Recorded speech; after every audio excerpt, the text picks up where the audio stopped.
Hi guys! Kamusta po kayong lahat? So ngayon titingnan natin kung ano ang ipapakita sa collective ng love reading. Okay? Salamat pala sa mga sumusuporta sa aking channel. And sa mga gusto magpa-private reading, message nyo lang ako sa Facebook or Instagram. Nasa description box below. Okay? So tingnan natin ano ang ganap. Ano ang ganap ngayon sa love reading? Anong overall energy ninyo?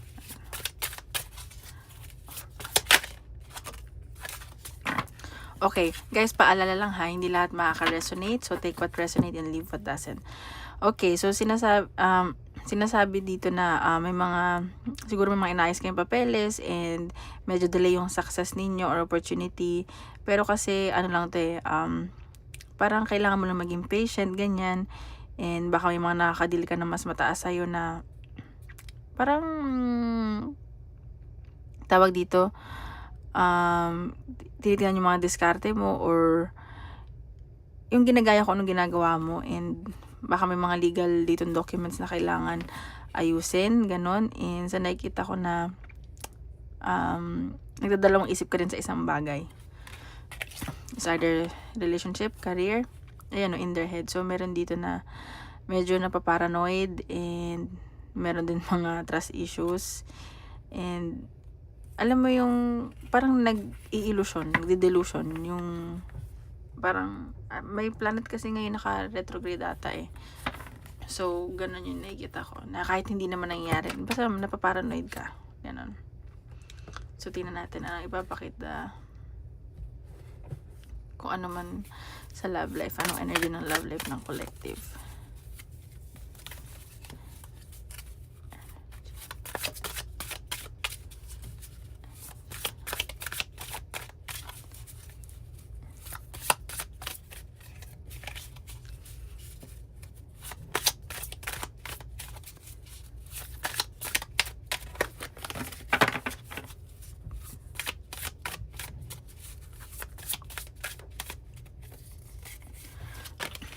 Okay, the free spirit. So, nakikita ko naman dito, parang go with the flow ka na lang. Meron iba dito nag-explore pa. Ayaw mong matali, ganun. Basta, anday mo na-explore, may mga nakakausap ka, and open ka pa sa mga manliligaw, ganun.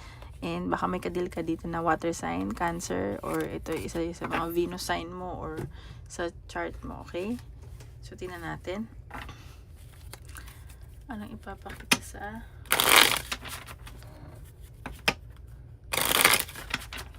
love life ng collective? Kaninong energy makukuha natin?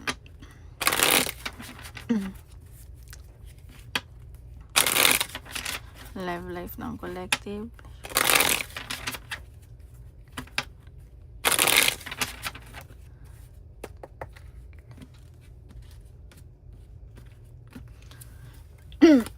Okay. So, sa nakikita ko dito, medyo nag-overthink kayo sa love life nyo, nai-stress, di kayo makatulog, may mga puyat dito. Ano ba nangyari? Okay, so, meron kasi dito parang may pinipigilan na nararamdaman or may iniiwasan. Ganon. And, tingnan natin. Ayan o, parang may communication, pero pinipigilan na ma-fall. Ganon ang nakikita ko. Or lumalim yung nararamdaman, ganyan. And may mga bala kayo mag-travel, ganyan, may pagkikita and travel communication, tuloy-tuloy yung communication nyo. And nakita ko maganda yung pag-uusap nyo ng person mo. It's just that parang may pinipigilan dito eh. Okay. So, meron dito kadil na pamilya, baka pamilyado ka or yung person mo, or may family involved, kaya siguro may pagpigil, ganun, and napag-uusapan yung future. Sorry guys, medyo ano yung throat ko. Ayan no. So, may pag-aalangan. Kasi nga, baka may pamilyado na, or may ibang kadili, parang pamilya na. Ganun. So, parang biglaan kasi na feel. Ganun yung nasa sense ko. Okay, so, meron dito na pagtatalo dahil sa puyat. Baka may iba dito ini-insomnia, naiinis na, hindi makatulog, nag-overthink. So, ayan.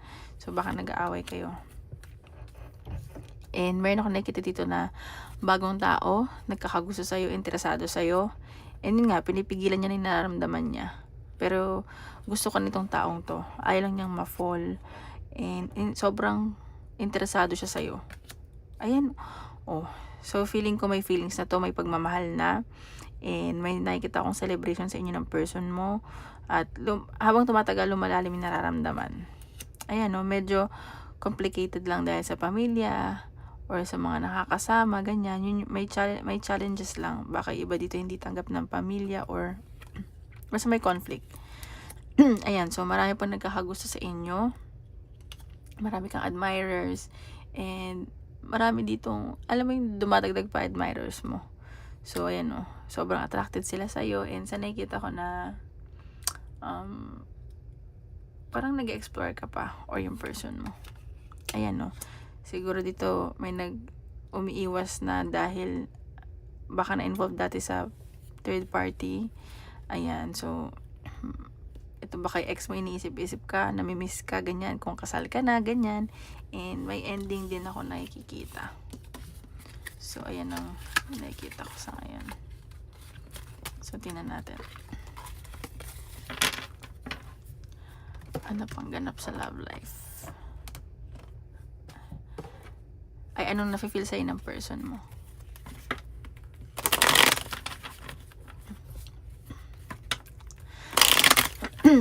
Anong nafe-feel sa'yo ng person mo?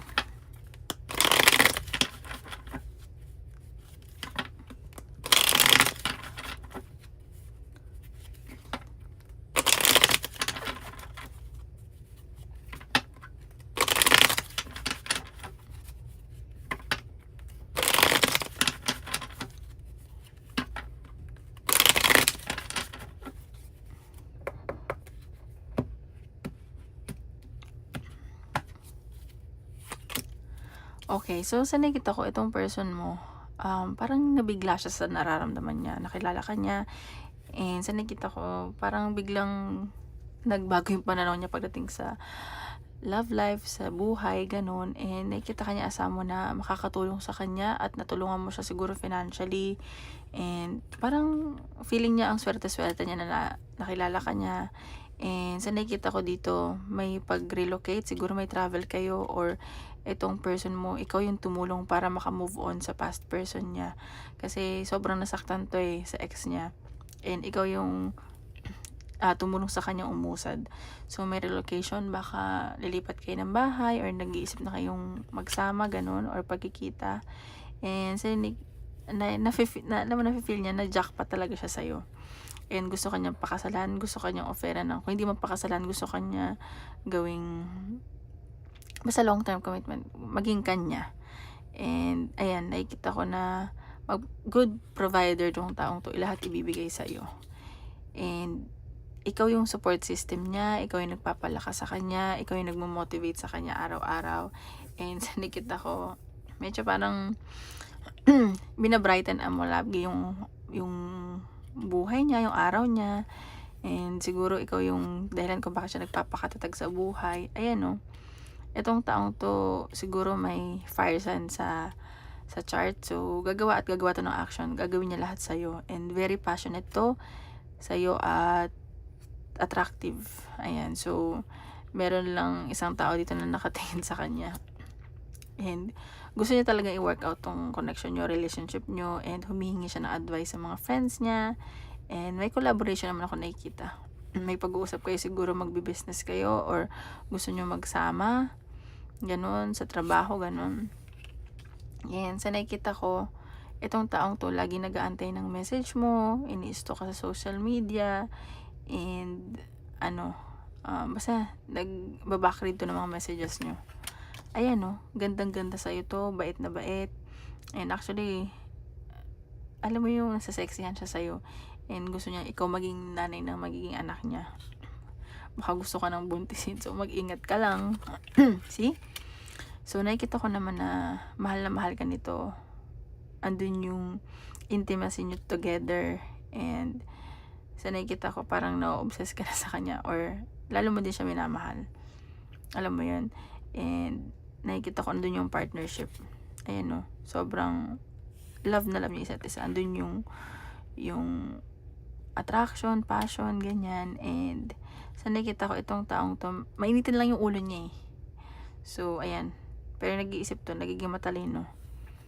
So, pagpasensyahan mo kung mainitin yung ulo. Ayan, no. gagawin niya lahat para hindi ka lumayo sa kanya, mawala, ganon. And kahit na ginagamit niya isip niya, kahit alam mo, kahit tahimik to, nag-iisip to, ganyan. Ayan no, namimiss ka niya, and siguro mas bata to sa'yo, or ikaw yung mas bata, and siguro nakilala mo to from the past, nagkakilala kayo, and iniisip-isip ka. Meron pa ako dito nakikita na nag-iisip sa'yo. Siguro kababata mo to, or kaibigan mo, ganun. Tingnan natin. Anong nafe-feel mo sa person mo? Anong nafe-feel mo sa person mo?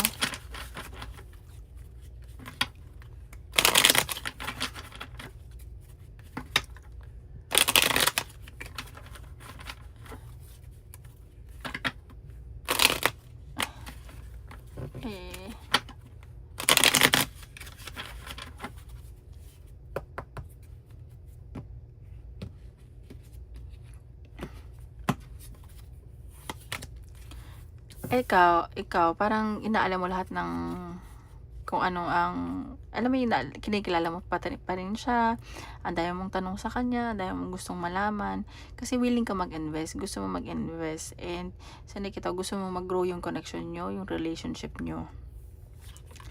And, pero nakikita ko, nag-create ka ng boundaries, and hindi ka basta-basta bibigay dito, and medyo maldita ka nga eh. Ayan, so, nagmamatigas ka din. Ang dami din nagkakagusto sa'yo. Pero ikaw, nagiging bata ka kasi dito eh. Masaya ka na nakakasama siya, nakakausap, at nakilala mo siya. Parang, iba yung happiness na binibigay sa'yo nitong taong to.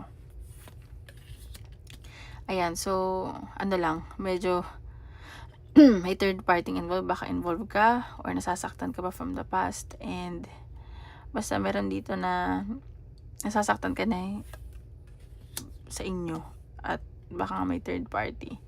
And sa nakita ko dito, medyo ano ka eh, puro nag-iisip, and gusto mo mag-travel papunta sa kanya, and alam mo yung paano ko ba sabihin, parang na-age ka sa kanya, ganon, na-el.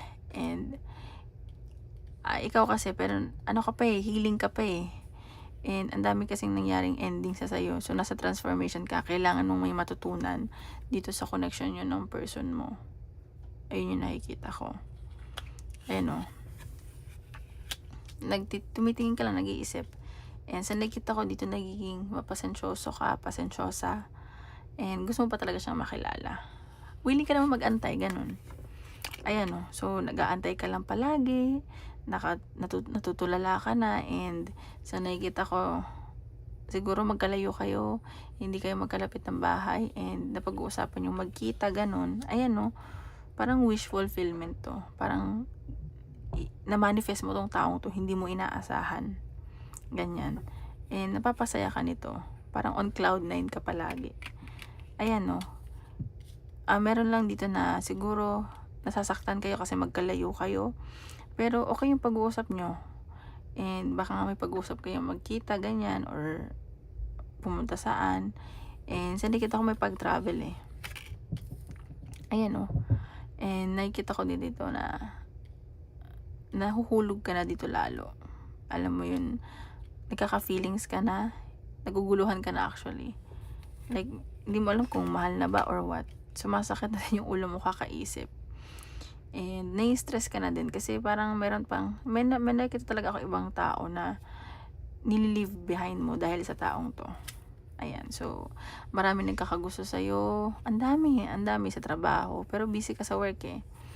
Siguro sobrang ganda mo, gwapo mo, ayan, so mabait ka, so maraming na-attract sa'yo. So tingnan pa natin. Ano ang blockages ng connection yun ng person mo?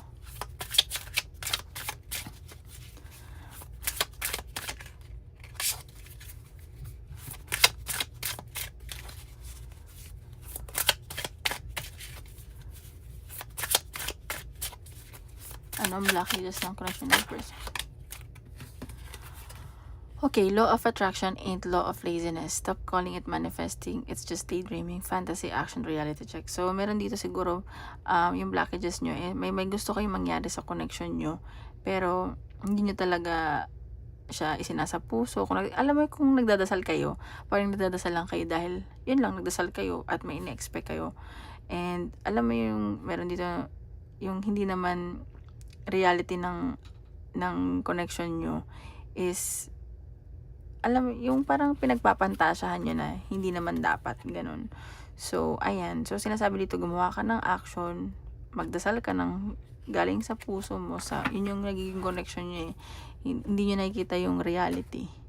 So, ayan yung nakikita ko. So, tingnan natin. Ano ang possible na outcome ng connection nyo or action ng person mo? Possible action. Outcome ng connection.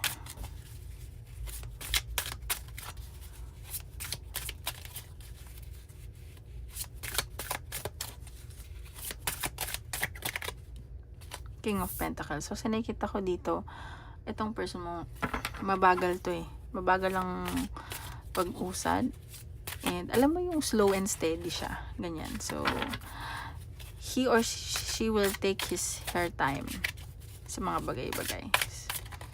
So, mapasensyoso tong taong to. Practical ba?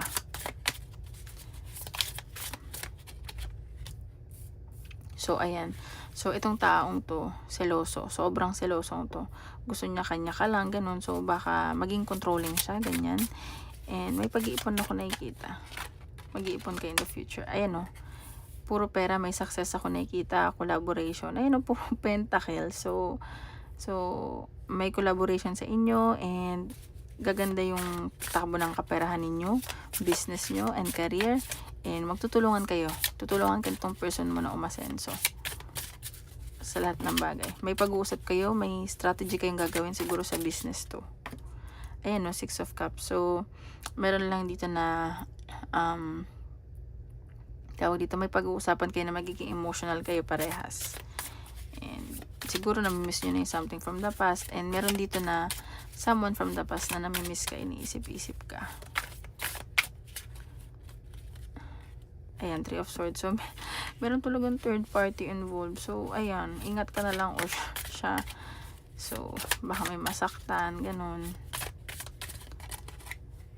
Ayan, 10 of Swords. So, baka may ending na mangyari, transformation. Baka magkasakitan, ganyan. Ayan, no, may tinatago kasi, hindi napapakatotoo. And, pero sa nakikita ko, aayusin to ng person mo.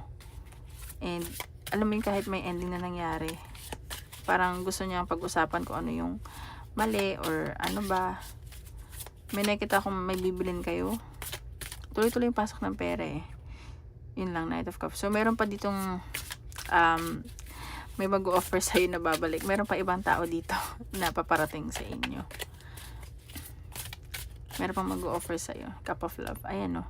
Pero ikaw lalayo ka eh. Ayaw mo na ng tukso. Ayaw mo ng temptation. Ayan yung nakikita ko. May paglayo. And baka mag-focus ka na lang sa person mo. Ayan o, the lover. So, ayan, may pag-uusap kayo, magiging masaya ka. And may ipapangako sa iyo tong taong to.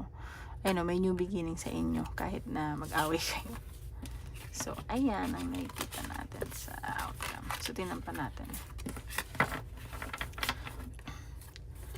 Ano yung papakita pa sa energy ng love life ng collective? Ano pang parating sa love? Ay. Ano pa ang energy nakaano sa love life?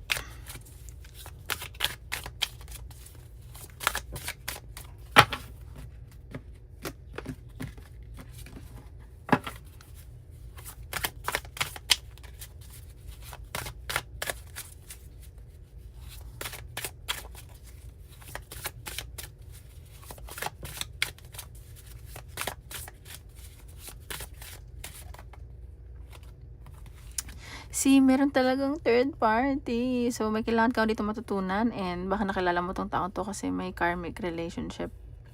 Karmic relationship kayo, may kailangan kayong matutunan. And so, ayan, medyo dito meron nagla-love bomb din. And para lang may, for personal gain, para may makuha sa inyo. So, ingat kayo sa love bombing, okay? So, tingnan natin, take ko anong kadil, makita kong kadil mo or what. Sa love life.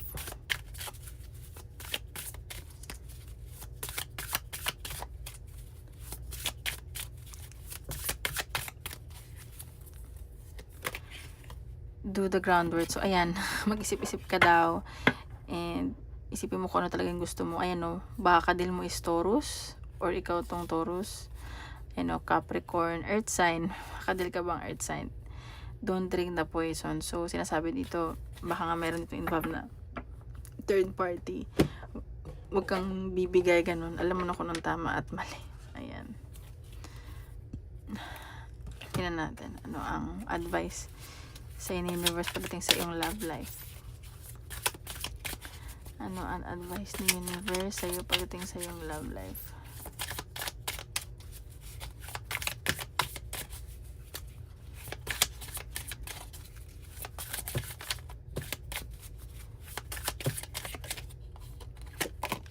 Be present. You will attract love by enjoying your life as it is wherever you are. There, be all there. So, sinasabi dito na mag-enjoy ka lang sa life mo, mahalin mo yung sarili mo, mas mahalin mo yung sarili mo kasi mas makaka-attract ka ba ng totoong pagmamahal. Alam mo, hindi lang sa love life, kundi sa mga friends, sa work, ganon. Hindi ba? Law of attraction. Ayan o, gratitude. So, maging grateful ka daw. You need to be grateful for the love already present in your life to attract more of it. So, sinasabi dito, kasi nga di ba may nabasa tayong third party, kung ano man meron ka, maging thankful ka na, wag ka na maghahanap ng kung ano-ano kasi baka ikaw pa yung mapahamak. Or itong person mo, yung may third party. So, tingnan natin, anong message sa'yo ng person mo? Anong message sa'yo ng taong nasa isip mo ngayon?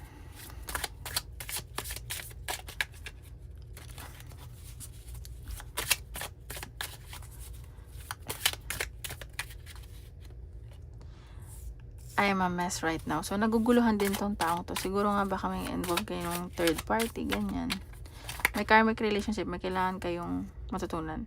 My biggest regret is not telling you how I really feel. So, siguro nagkita kayo nito from the past or someone from the past.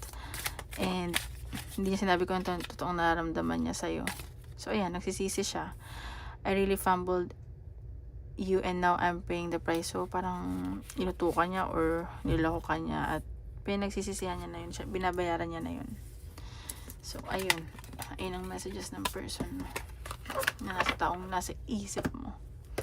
Okay, din natin general reading or career. Kung ano ipapakita.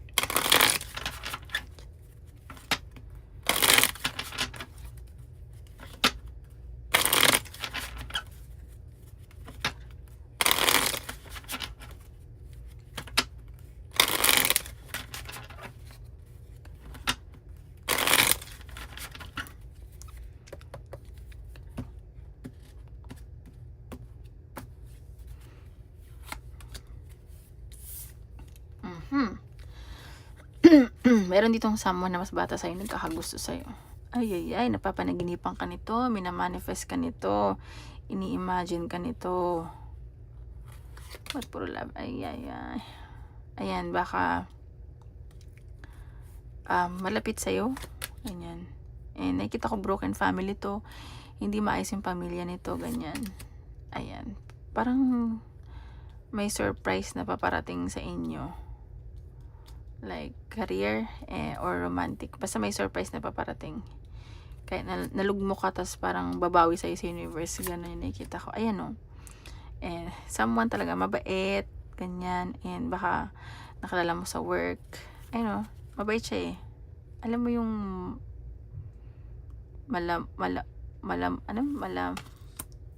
to? Basta tahimik to. Mabait tong taong to. And ayan, malapit sa'yo. Nagkakagusto sa'yo. Yan, pero nag-aalangan siya eh. Ba't ganun po lovely? So, meron ako na dito ng pagsiselos, inggit na nakikita. Ayan, so, siguro ex to, nalalaman niya kung ano nangyari sa'yo. Ganyan. Nakikita ko na siguro iniisip nito na ikakasal ka na or kasal ka na. And sa nakikita ko dito na tuloy-tuloy yung pasok ng pera mo when it comes to career. Ang daming naiinggit sa inyo sa trabaho, and marami nagkakagusto sa inyo sa trabaho. Hindi man romantically, may romantically, or gusto ka na dahil natutuwa sila sa'yo, ganyan. So, ayan, may malaking perang paparating sa inyo at magtutuloy-tuloy yan, ayan. So, maging patient lang kayo. Siguro may mga delays, minsan hindi okay, minsan okay, pero sa nakikita ko tuloy-tuloy yan. Huwag lang kayo panghinaan ng loob. At nakikita ko naman yung tiyaga at sipag ninyo when it comes to your career. Ayan, no. So, may mga pag-travel, and meron lang conflict, may mga na-involve talaga dito sa third party. Yun ang nakikita ko. So, tingnan pa natin. Ano pa ang advice ni universe sa ating collective?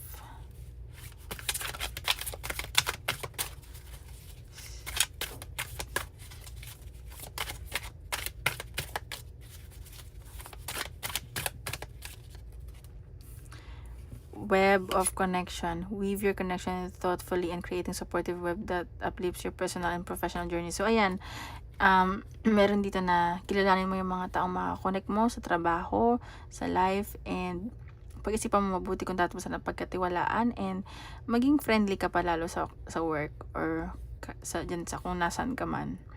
Kasi, alam mo yung, maging matalino ka sa lahat ng bagay kasi hindi dapat, alam mo yung never burn bridges, ganun. So, ayan, sinasabi dito na mas maging friendly ka pa, mas communicate, makipag-bonding, para yung connection mo mas maging okay. Kasi makakatulong yung mga yun sa iyo in the future, sa career, and sa personal life mo. Ayan, tingnan natin ano pa ang papakita. Advice ng universe. The risk is worth the reward. Ito pala mas what if it works. So, siguro may pinag-iisipan ka dito na paglipat ng company or mag-business ka. So, isipin mo na mag-work siya kasi kung magte-take risk ka, worth it naman yung kakalabasan. Manalig ka lang as long as sa tingin mo tama yung ginagawa mo, or kung hindi man, do not wait until it's perfect. Ayan. So, tingnan pa natin. Advice ng universe.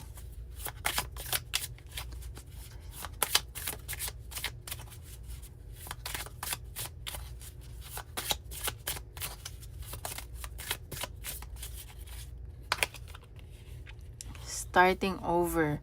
You are presented with the opportunity for a fresh start and new beginnings. Release regrets and embrace the present moment with openness and optimism. So, sinasabi dito, kung may pinagsisisihan ka, i-release mo na yun, and kung may mga natapos or hindi man nag-work out, i-release mo na. Like, i-enjoy mo na lang kung ano nasa harapan mo, kung ano nangyayari, kasi lahat naman ng nangyari from the past is for a reason. It's either a lesson or a blessing. So, ang daming paparating na opportunity na paparating sa'yo. And para yun sa new beginning and fresh start. At alam mo na kung anong gagawin mo in the future, 'di ba? Kung ano yung gagawin mo when it comes to your career, sa mga kaibigan mo, sa family mo, sa finances, sa love life mo. Ayan. So, completion. So, meron ng chapter dito na nagtapos. Release what no longer serves you and prepare to embark on new chapter filled with opportunities. So, sinasabi dito na ang dami pang good things na paparating sa'yo. And kailangan, alam mo yung kailangan mo nang kalimutan yung from the past para ibigay na sa'yo ni universe yung reward na deserve mo, yung gift na deserve mo. And, ayun. So, lahat tayo deserve ng new beginning. Hindi man naging maganda yung mga nangyari from the past. Yun. Meron namang kapalit yan for sure. So, ayun lang guys. Maraming salamat po. Don't forget to hit like and subscribe para po updated kayo sa videos ni upload ko. Bye-bye!